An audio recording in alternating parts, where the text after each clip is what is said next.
Hi, my name is Blair Mase. I am the NOAA Southeast Regional Marine Mammals Training Coordinator. Currently we have an issue where we have a young dolphin that appears to be trapped in an area in Cape Coral in the canal system there. We call it the Camelot Canal.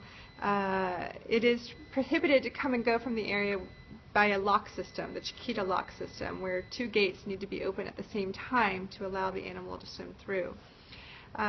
This only happens occasionally, and that's probably how the animal got in the area.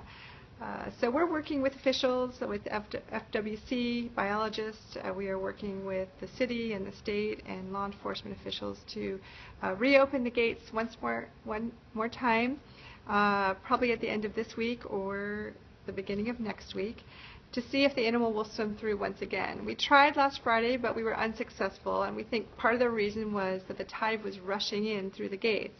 This is a very narrow area, and for a young dolphin might be a little wary to go through it, especially with an incoming tide. So we're going to try again when the tides are more in our favor, and we're also going to use some more tools to try to herd the animal through.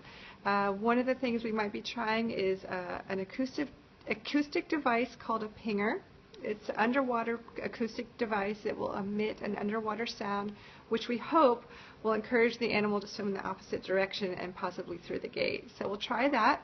If that doesn't work, we also have something called a hukilau, which has worked in the past with herding dolphins.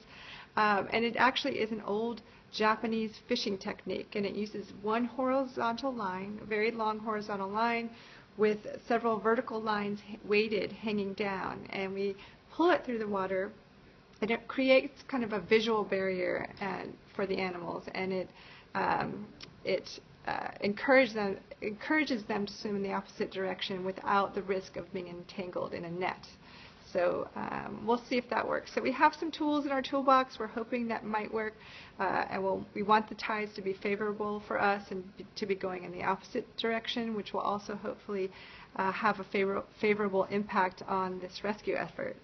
And if that doesn't work, we will try, we'll regroup, we'll stand down, and we'll probably be planning some sort of intervention by capturing the animal, which takes a lot more resources, a lot more effort. We will be bringing in people from all over the state with experience in capturing free-swimming animals. So that's going to take a little bit more time. It's super important to understand that this animal does have time right now. This animal is in really good body condition. It's been seen foraging, feeding, acting like a normal dolphin. But over time, these animals are very social. They need to be able to interact with other animals. They need to be able to socialize. They need to be able to move and from one area to another. And right now, he is unable to do that, or this particular animal is unable to do that. So some people have brought up the impact of the water quality. The animal is currently in a low salinity water. It's not that low. It's about half of what it is on the other side of the system.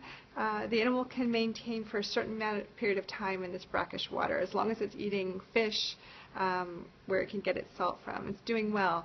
But over time, especially if there's a lot of rain, the salinity could drop and it could impact the animal a little bit more. So, as I mentioned, we have time, but we don't have a lot of time. So we will be mounting an effort over the next couple of weeks, and hopefully we will be successful in removing this animal from this particular area.